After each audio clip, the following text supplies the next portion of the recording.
Hey, what's up, lightboltjoe here. Today we're going to discuss the 2004 animated feature film from DreamWorks, Shark Tale. So this is a project that came out a year after Finding Nemo came out. Disney Pixar's Finding Nemo came out in 03. Shark Tale from DreamWorks came out in 04. So you had two rival fish films, basically, from the two major animation studios against each other. Not at the same time in theaters, but one right after each other. Nemo is leagues ahead compared to Shark Tale on a heart level and animation level. But there's a different style of animation of DreamWorks. There's a different style of animation for Pixar. So DreamWorks is a little bit more like angular, and then Pixar's more rounded. It's the best way to explain it. Back then, 20 years ago. Now, they're pretty much on par with the same kind of like animation style, but back then it was very distinctly different. The other thing I liked a lot about Nemo, and we talked about how incredible Nemo is, it was very much, these are fish, they live in the ocean, this is what the reef looks like. These are fish, they live in the ocean, this is what an urban city reef looks like. So you have real doors, and you have real doorknobs and locks and like things, but it's like made to look like it's made out of sea materials. So it's just different. It's different. It's fine. It's different.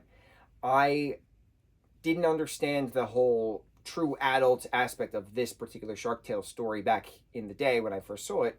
I only saw it once because I didn't like it all that much compared to Nemo. Nemo I was obsessed with. I watched that constantly. The music was wonderful. The animation was wonderful. The story was great. The adventure of it was great. That was a whole adventure type of film. You know, Marlin traveling the sea with Dory to find his son. Wonderful adventure. This was very much narcissism in a fish. So Oscar is the main character, voiced by Will Smith, who we're not a fan of. But the character of Oscar is very narcissistic. He always wants more. He wants better. He wants to be somebody. That's the whole premise of this. And when he gets to be that somebody by lying and saying he's a shark slayer when he actually is not, he loses what he's had and didn't realize what he had until after the fact. So it's a very narcissistic main character, and I'm not a fan of that. I'm not a fan of how this story plays out the first 2/3 of the film. The last third of this film is wonderful. Very wonderful, you know, reconciling between Robert De Niro's Lino and Jack Black's Lenny. Two of them having a shark-to-shark moment, heart-to-heart moment. At the end, you know, with Oscar saying, you know, so what if your son likes to eat kelp? So what if he likes to dress up as a dolphin? You should love him anyway. Everybody else loves him. Didn't understand that was a whole coming out story back in the day, as opposed to now, 20 years later when I'm watching it. I get it now. But I just couldn't get over the narcissistic fish doing what's best for himself type of thing, and just the hell with everybody else. I didn't like that back then, and I still don't like it now. I don't like that kind of story, and that's fine.